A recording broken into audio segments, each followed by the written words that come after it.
So we just hit the month of August. That means we're starting school soon. I just wanted to make a video for some of the new teachers out there, maybe some not so new teachers, just covering some of the things that I do at the beginning to make sure that I have an awesome school year with my kids.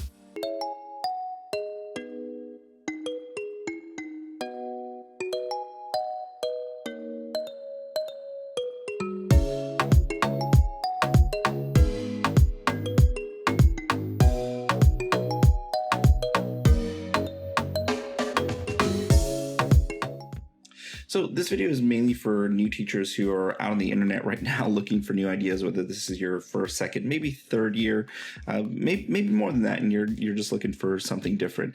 And I know once you're scouring the internet and looking through a gazillion different blog posts and Pinterest posts, there are so many suggestions out there.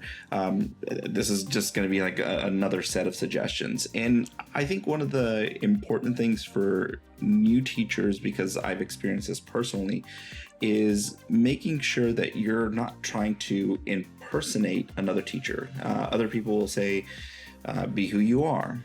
And I think that is really sound advice, because there are a lot of videos, and you go on Pinterest and you see people's elaborate classroom setups, and you feel like you need to have it like that. But if that is not your personality, if that's not your style, it doesn't mean you can't have a classroom that looks beautiful or is well organized. But if you're not into glittering and bedazzling, that's okay. Especially, like I said, if that's not your particular style.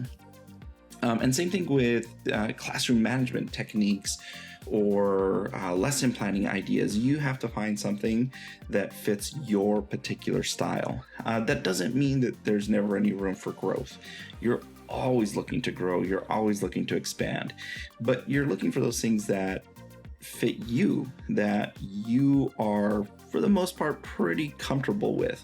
And it doesn't mean you never go outside the box, but try to find pieces that you can look at and like, yeah, I think I can do that. I think I can try that. At least in the first couple of years. I know I made the mistake of trying to be another teacher. I was trying to impersonate another teacher my first go around, and it did not go well because it just wasn't my style. It wasn't my personality. It worked really, really well for that my master teacher, but it kind of fell apart when I tried it. And that's when I kind of started discovering my own style, what I wanted to do in the classroom, how I wanted to present things in the classroom. So first and foremost, like I said, if you are going to look for things, definitely dig for things that fit your style. So that being said, what do I do at the beginning of the school year?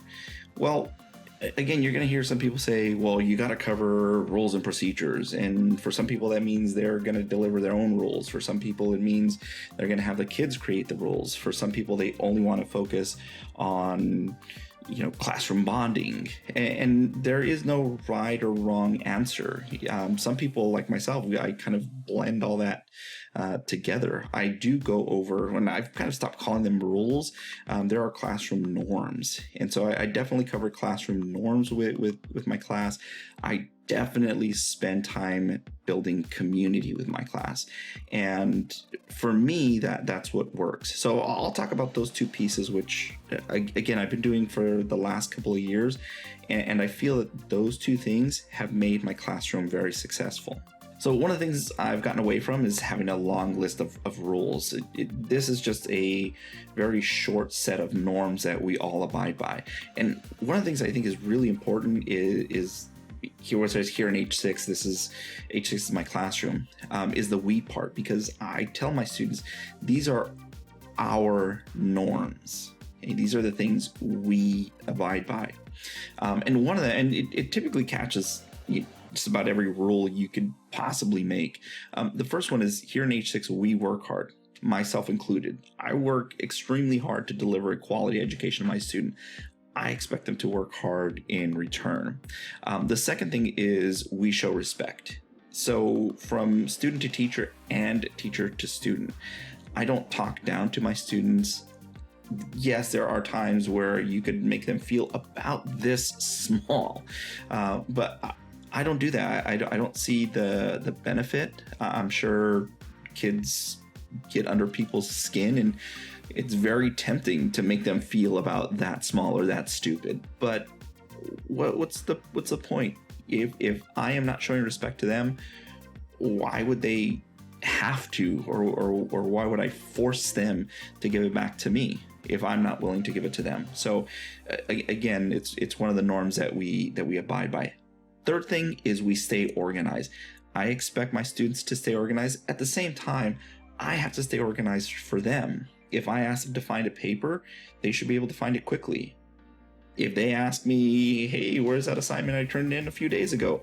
I shouldn't be looking through 3 mountains of papers. I should be able to find it very quickly. So these are, again, norms that we abide by.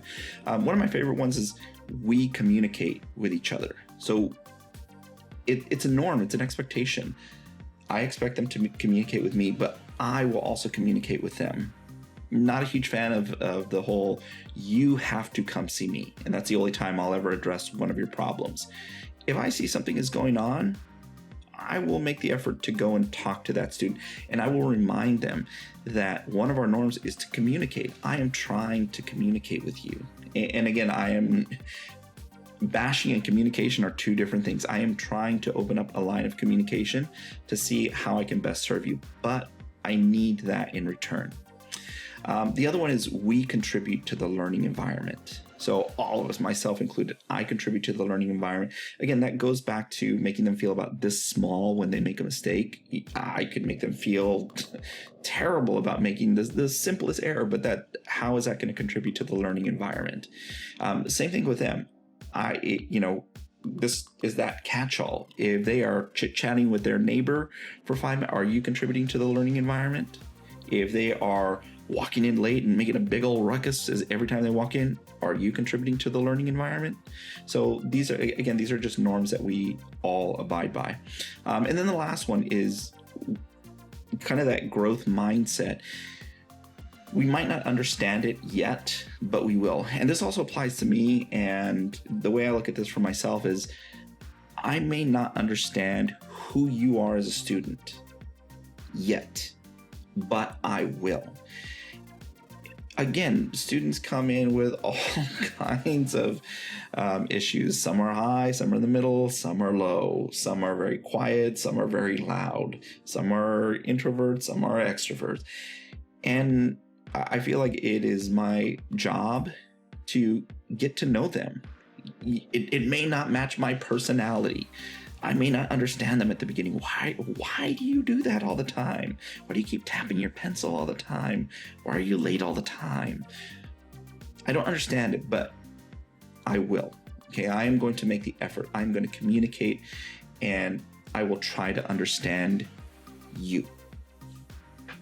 So the second thing I do is have a focus on building classroom community the first and second week. And yes, that happens throughout the year, but I make it a point to do that the first and second week.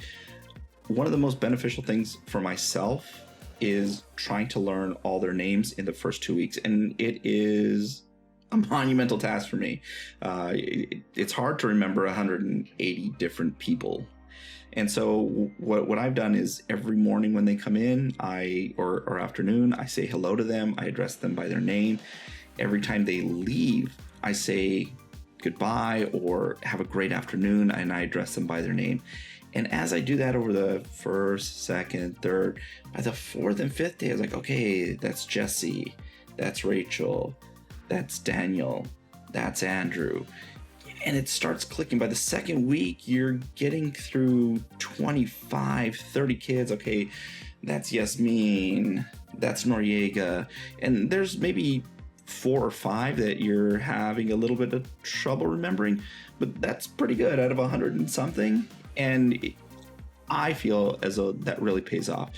You've shown them that you are willing, you are really willing to learn their names because it's important. You're showing, at least for me, I'm trying to show them that their names are important to me. Who they are in my classroom is important to me. And I think that carries over throughout the entire year.